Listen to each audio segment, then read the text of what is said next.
Halo teman-teman podcast Uang Bicara, kita ketemu lagi pada hari ini. Salah satu bahasan kita cukup menarik nih, karena kan banyak di antara kita yang suka bilang mau resign, udah gak betah lagi di kantor, pengen jadi entrepreneur atau pengen pindah kantor aja atau gimana, atau mau jadi self-employed tapi nggak resign, karena memang resign ini nggak boleh sembarangan ya, kayaknya harus resign dengan persiapan. Langsung aja kita bakalan ngobrolin gimana sih persiapan keuangan sebelum resign bersama Joses Haryanto, Qualified Wealth Planner. Halo Joses, apa kabar? Halo Ci Elin, baik Ci. Iya, Joses, kita mau ngobrolin tema yang mungkin nih sering lah mendera pikiran para pekerja di ibu kota dan juga kota-kota lain pastinya. Nah, udah mungkin ada beberapa orang yang sudah bertahun-tahun mikir mau resign kayak gitu kan. Tapi buat first jobber atau yang baru kerja di satu tempat, tanda-tanda apa sih sebenarnya ini tuh emang valid nih alasan kita untuk resign kayak gitu, atau cuma sekedar terbawa perasaan aja deh gitu. Oke, sebenarnya kalau untuk first jobber sih, untuk dia mengambil langkah untuk resign harusnya nggak mudah. Karena apa? Karena dia baru juga graduate gitu kan, baru kuliah terus baru lulus. Tapi kalaupun dia memang misalkan mau untuk resign, biasanya tuh aku lihatnya ada beberapa poin sih. Pertama, mungkin nggak cocok sama culture perusahaannya. Jadi kaget ya, yang tadinya mungkin dari awal kuliah ya, terus dia mungkin tidak suka berorganisasi, ya kan? Ataupun misalkan dia value-value-nya mungkin nggak relevan dengan yang ada di perusahaan itu. Nah itu dia salah satunya itu yang bisa kepikiran dia ingin resign. Kemudian kedua, kesempatan untuk dia bertumbuh itu terbatas. Ya kita bisa bilang stuck lah sih. Misal dia udah masuk 3-6 bulan, tapi kok aku kayaknya rasanya nggak cocok ya. Itu dia merasa stuck. Dan kayaknya gini-gini aja. Meskipun sebenarnya masih baru ya. Kalau untuk first jobber harusnya masih belum bisa dinilai seperti itu. Nah, bisa juga karena kondisi kerjanya itu nggak sehat. Jadi mungkin dia ngerasa diisi oleh, ya sorry to say, misalkan toxic people. Jadi orang-orangnya mungkin gosip aja. Nah ini yang bikin dia mungkin gerah ya Cik ya. Iya. Nah, Baik, 3 hal itu yang perlu diperhatikan berarti untuk first jobber ya. Culture shock mungkin terjadi, terus juga ruang untuk pertumbuhan, room to grow, dan seberapa sehat sih lingkungan pekerjaannya. Kalau memang 3 kriteria itu kayaknya memang valid begitu ya, mungkin bisa mempertimbangkan untuk resign. Nah, tapi kalau buat yang resign nih, kita bicara dari sisi financial dan juga mungkin dari sisi career direction ya. Apa sih yang perlu dipersiapkan? Mungkin kita bahas untuk yang first jobber dulu ya, yang belum ada tanggungan anak atau pasangan dalam ikatan pernikahan kayak gitu. Itu dulu, baru nanti buat pekerja yang emang udah ada tanggungan gitu. Silakan Joses. Nah, kalau untuk buat first jobber sih yang pasti jangan ngutang sih. Iya. Jangan ngutang. Nah ini karena aku ngelihatnya kalau misalkan tadi sebenarnya Cik Elin udah kasih spill ya. Kalau untuk first jobber kan belum ada tanggungan. Which is kalau dia masih tinggal dengan orang tua sebenarnya agak nggak terlalu masalah. Karena secara kos dia untuk tempat tinggal pun dia sama orang tua. Tapi kalau untuk teman-teman yang perantau nih ya, nah ini yang penting pertama jangan utang deh. Apalagi cicilan kartu kredit atau pinjol. Pay Nah yang later. kedua, pay later. Ya betul. Nah yang kedua bisa juga siapin dana darurat sih. Karena penting banget sebelum dia memutuskan untuk ya aku kayaknya resign nih. Nah dia harus prepare tuh dana daruratnya. Karena ya kita tahu sendiri cari pekerjaan zaman sekarang butuh waktu, makan waktu, dan tidak mudah juga. Nah yang ketiga dia cek skillnya ya. Maksudnya ketika dia sudah bekerja at least beberapa bulan itu, nah apa nih skill set yang dia bisa pakai untuk di pekerjaan selanjutnya. Oke, itu dia ya. Jadi yang perlu dipertimbangkan, jangan sampai ada beban utang, dana darurat. Berarti begitu mulai kerja harus mulai membangun dana darurat dan pertimbangan juga soal skill set. Nah, kemudian kita kalau misalnya buat yang berkeluarga nih kayak gimana? Apakah kalau punya dana darurat udah safe aja nih kita misalnya resign meskipun belum jelas tempat berlabuh selanjutnya tuh di mana? Kalau menurut Joses gimana nih? Nah, selain sebenarnya sama sih, Ci. Sebelum dia jangan ngutang, kemudian dia prepare dana darurat. Nah, menurutku kalau buat teman-teman yang udah berpengalaman ya at least 2 tahun, 3 tahun, terus dia memutuskan untuk resign, at least sebelum dia resign, dia cari-cari pekerjaan dulu. Oke, jangan resign sebelum ada backupan ya. Betul, harus ada backupnya dulu. Oke. Mau dia cari pekerjaan lain atau bisa juga side hustle selama dia sambil kerja itu. Iya, sepakat sih. Jadi side hustle-nya dikerjain sembari masih kerja, bukan kayak resign untuk ngerjain side hustle ya. Betul, betul. Jangan dibalik. Oke, baik. Kemudian Joses, kalau tadi soal persiapan keuangan sebelum resign, apakah sekedar dana darurat tadi udah cukup? Atau kayak gimana sih implikasi terburuknya kalau misalnya resign ngikutin hati aja gitu, tapi persiapannya tadi yang sudah kita bahas nggak ada sama sekali gitu. Ini ya cukup menarik sih. Sebetulnya kalau buat first jobber gitu ya, balik lagi dana darurat sih is emas ya. Tapi balik lagi tujuan orang tersebut resign itu apa dulu? Apakah cuman ya udah emang aku nggak suka aja nih sama tempat kerjanya? Ya monggo, nggak apa-apa. Tapi kalau dia memang tujuannya untuk resign, aku butuh nih untuk tempat yang bisa meningkatkan value aku, skill set aku. Nah, dia harus pikirin jangka panjangnya sih. Jadi jangan cuma resign, tapi dia pikirin, oke, after resign ini, aku harus gimana? Dan tempatnya yang baru nanti seperti apa? Jadi perlu dipertimbangkan life after resign ini kayak gimana sih gitu. Oke, kalau breakdown step by stepnya persiapan untuk sebelum resign kayak gimana kalau versi Joses nih? Yang pasti evaluasi dulu. Kayak sekarang itu kita posisi jumlah tabungan kita tuh berapa? Jadi cash flow-nya kita lihat nih, Ci. Jadi dari semua penghasilan yang kita udah dapat, baik itu gaji, even kalau syukur-syukur dia udah setahun ya, at least berarti dapat THR, mungkin dapat bonus juga, itu dicatat aja pendapatannya, pengeluarannya berapa. Nah itu kemudian dikurangi deh, nanti kan jadi ketahuan, oh setiap bulannya atau dalam kurun waktu 1 tahun ternyata tabunganku sekian, kemampuanku sekian. Nah itu dicek. Dan kedua, dengan kita menentukan dana darurat dari tadi, based on dari pengeluaran kita setiap bulannya, kita jadi bisa manage nih. Oke, biaya hidupku sekian. Oh, aku kalau ada sewa, ada ngekos, ada makan, ada transport, udah ketakar nih.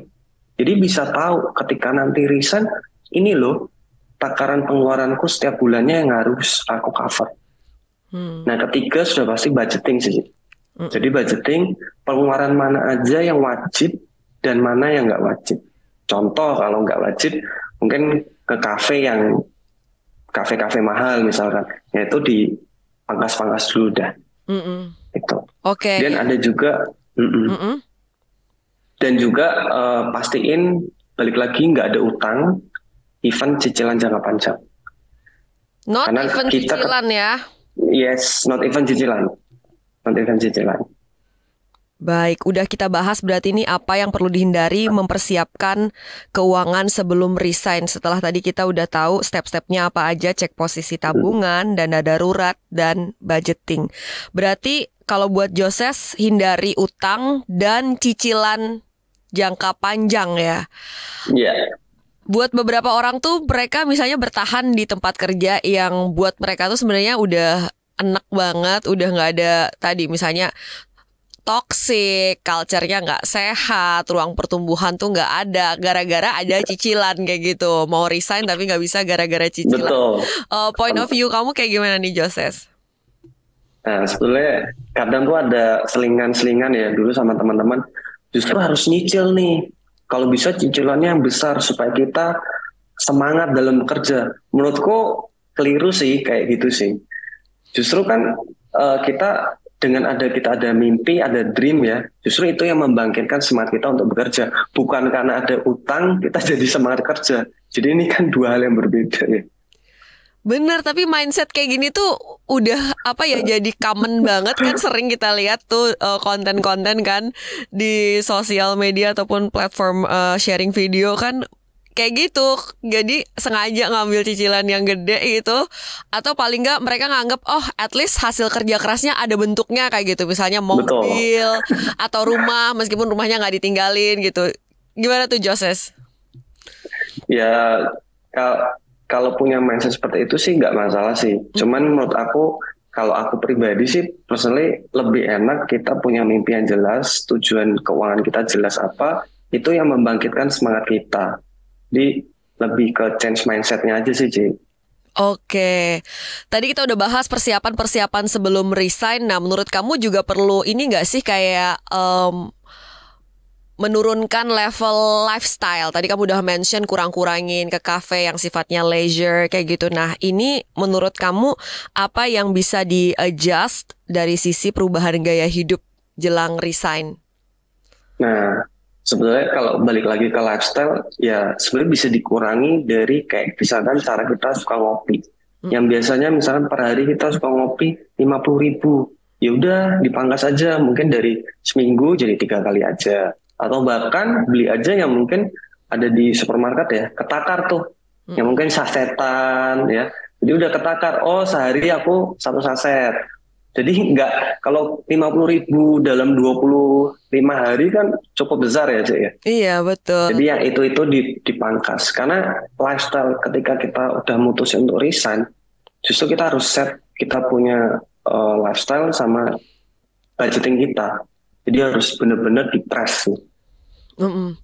Oke, Joses, misalnya ini mereka yang resign adalah untuk nyari yang lebih baik kayak gitu. Karena memang dari pengalaman saya kerja dan juga mungkin survei-survei kayak gitu, salah satu cara paling efektif untuk mengalahkan inflasi dan meningkatkan pendapatan adalah dengan job hopping gitu kan, pindah-pindah kerja. Nah, apa yang perlu diperhatikan sebelum resign dan juga pindah ke tempat kerja yang baru? Nah, pertama kita balik lagi evaluasi diri kita ya, Cik ya. Jadi skill set atau value apa yang kita bisa bawa untuk di pekerjaan selanjutnya. Kemudian kedua, kita tentuin nih, kalau memang di perusahaan selanjutnya itu membawa perubahan kita yang lebih baik, artinya kita udah tahu nih, udah ngincer-ngincer dulu nih, perusahaan A, perusahaan B ini cikal bakal mimpiku perusahaanku nih. Jadi ya udah, kita tentuin, oke, aku akan di sana, jenjang karirku akan lama nggak ya? Itu juga udah dicek. Karena supaya nanti kita nggak loncat-loncat lagi. Kemudian kita juga update CV kita. Jadi ya pastinya di sosial media sekarang banyak banget ya CV-CV yang gimana sih tips and trick atau hacknya supaya HR itu bisa accept kita supaya kita jadi dipanggil di interview kayak gitu. Terus bisa juga kita searching dari sekarang ya, baik itu referensi kerjaan di website maupun dari kenalan teman, dan manfaatin networking sih itu. Oke, networking, update CV seperti itu, dan juga survei tempat kerja yang baru. Bisa dilihat sih karyawan di sana pada betah apa enggak gitu kali ya. Ada tuh beberapa perusahaan yang comfort banget orang kerja di situ bisa sampai belasan tahun, puluhan tahun. Betul. Baik, kemudian soal employment gap time ini menurut kamu yang ideal nggak bikin frustrasi itu berapa lama sih? Kemudian seandainya memang udah resign sebelum menemukan pekerjaan yang baru, untuk kayak biar tetap happy, nggak frustrasi selama menantikan kabar dari tempat kerja yang baru tuh kayak gimana? Nah, balik lagi kalau misalkan dia seorang first jobber, menurutku sih maksimal 3 bulan ya, Cik ya. Karena apa? Kalau dia memang jenjang karirnya ingin cari pengalaman kerja, kalau dia terlalu lama gap time-nya antara dia resign dengan mau baru masuk kerja lagi, itu kadang yang ku tahu itu bisa dicek sama HR. Kok kenapa nih baru lulus terus kerja kok hanya 1 tahun, terus kemudian nganggurnya lumayan lama. Nah ini nanti bisa dicek sama dari HR-nya sendiri. Tapi kalau misalkan dia sudah berpengalaman gitu ya, dia maksimal 6 bulan sih, Cik. Tapi balik lagi ke tujuannya dia. Ketika dia resign apa? Apakah dia hanya mau tunggu break aja, atau dia mau cari perusahaan yang lebih lanjut, atau bahkan mau bisnis? Karena kalau bisnis ya sudah, dia kan berarti nggak butuh waktu yang lama juga. Nah, sebaiknya buat teman-teman kalau misalkan dia gap time-nya misal 3 bulan, selama waktu itu dia ngapain? Yang pertama sih perluas networking.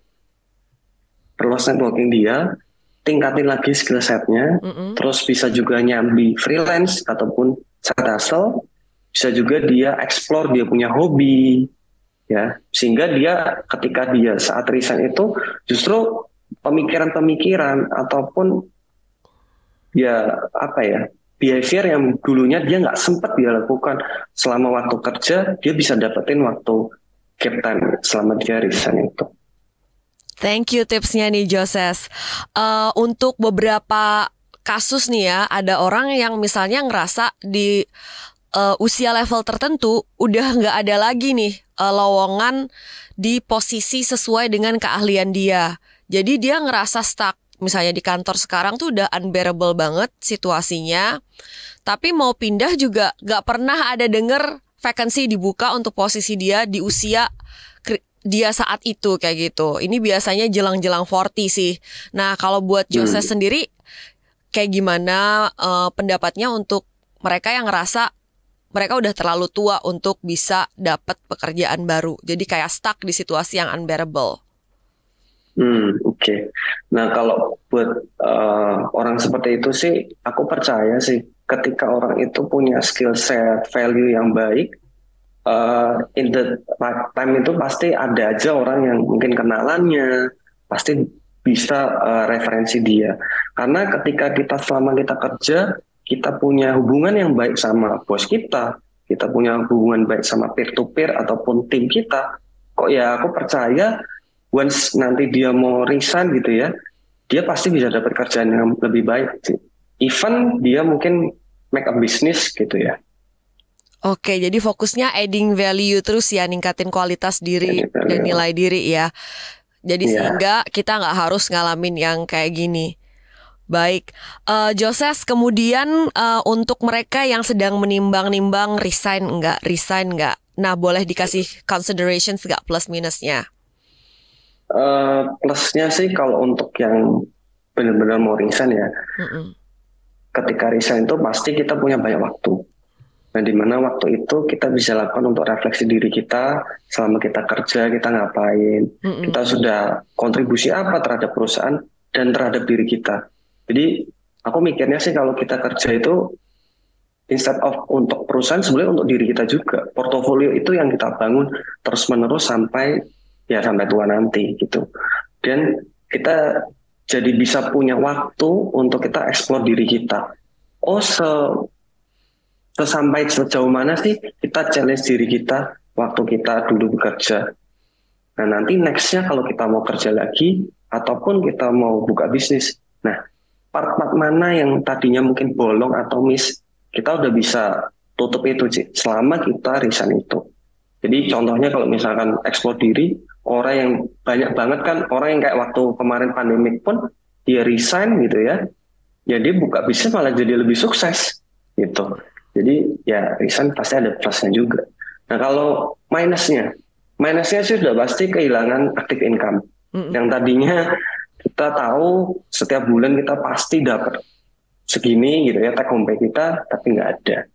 Dan proses cari pekerjaan itu pasti butuh waktu, butuh energi, dan pastinya mengubah rutinitas kita ya. Yang tadinya setiap pagi kita harus bangun, harus buru-buru mandi, harus buru-buru kejar kereta, bus dan lain sebagainya, itu udah nggak ada. Jadi pasti itu yang akan hilang. Oke. Closing statementnya nih, Joses, buat mereka yang lagi mau resign untuk persiapannya nih. Buat teman-teman yang consider untuk resign, aku saranin jangan resign tanpa persiapan. Karena tanpa persiapan itu ya pasti nggak enak, karena kita nggak tahu resiko di depan itu nanti seperti apa. Apalagi itu soal resiko finansial. Yang kedua, teman-teman harus punya plan yang jelas. Jadi waktu kapan resign, kemudian perlu punya jaga hubungan yang baik terhadap bos kita, terhadap tim kita. Karena hubungan yang baik itu, aku percaya pasti itu modal kita ke depan nanti. Dan perluas networking, serta set hustle lah sebelum resign.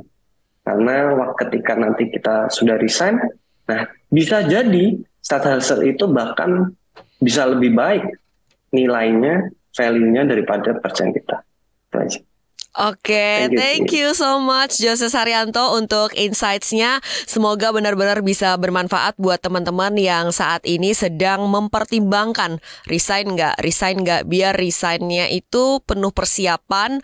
Dan kalaupun menjalani sesuatu yang baru, entah bekerja lagi, memulai bisnis, atau menjadi self-employed, itu kita bisa mendapatkan kualitas hidup yang lebih baik. Terima kasih Joses Haryanto, sehat dan sukses selalu. Thank you udah mampir ke podcast Ruang Bicara. Bye. Ya, bye.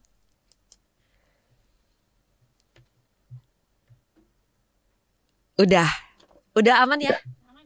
Aman, iya. Monggo Joses kalau seandainya mau melanjutkan aktivitas bekerja. Oke. Thank you ya, Thank you. Yo. Bye. Bye.